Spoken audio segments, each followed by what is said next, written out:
Muzi, thank you so much for joining us. Let's start the conversation with you telling us what progress has GGDA made with regards to this. Good afternoon, Luvalo, and good afternoon to your viewers. First, let me start by saying Happy Africa Month to all your viewers throughout Africa. So in terms of your question, in the just ended fiscal year, the GGDA facilitated close to 4.6 billion worth of trade and investment. If we break that down into foreign direct investment and domestic direct investment, foreign direct investment accounts for 2.6 billion rand and 1.5 billion will be domestic direct investments.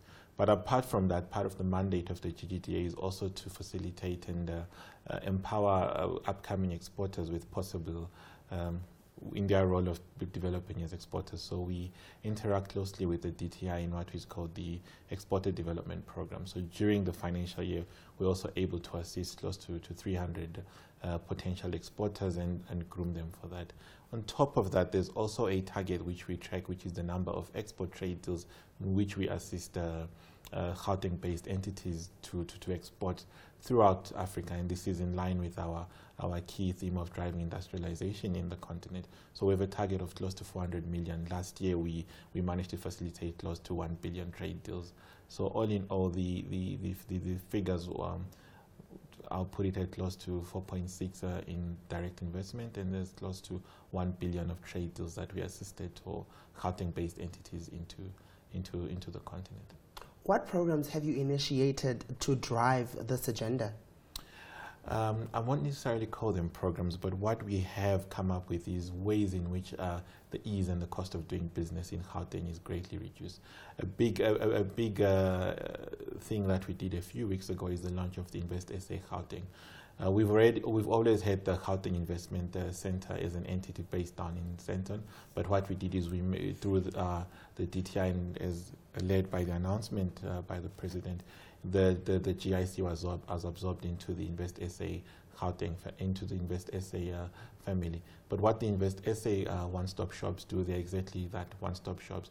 And within there's a whole range of services which are offered to investors, where an investor would normally go to Home Affairs, and then later they go to the Department of Environment, they go to a municipality, they now come to our one-stop shop, and within there they've got a whole suite of all those clients ready to assist them. So for example, a big impact that has had in your environmental impact assessments, which an investor will need if they wanted to buy a piece of land to invest.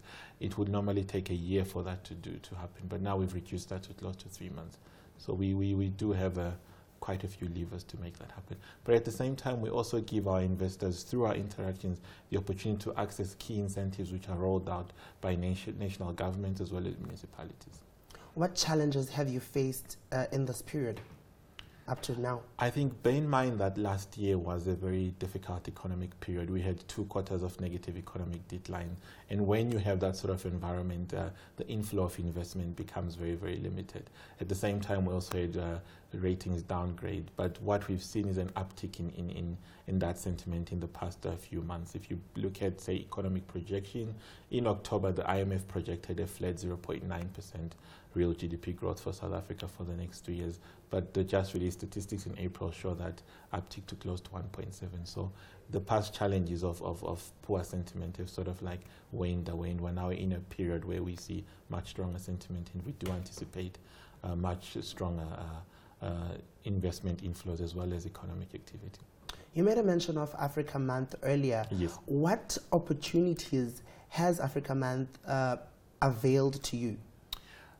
Perhaps to answer your question differently, let me paint a scope of the condition of intra-Africa trade. If you look at key trade regions in the world, Africa is the lowest intra-regional trade. In fact, in the Eurozone, European companies trade in excess of 60% of their goods and services with each other. In Asia, it's as high as 70%. In the Americas, it's just around 20%, whereas here it's anywhere between 15 and 17%. So a key challenge is the fact that we do not trade as much as we should amongst each other.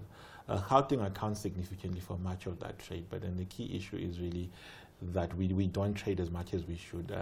But I think with the coming of AFTA into the pipeline and us becoming a more unified economic trade zone, we should see that increasing significantly. And that was part of some of the initiatives as announced by our Premier to lead industrialization and trade and increase the trade footprint within Africa. And that's why we have that deliberate approach to have key trade deals that we push for. We even look for key infrastructure opportunities that Gauteng-based entities can invest in throughout Africa.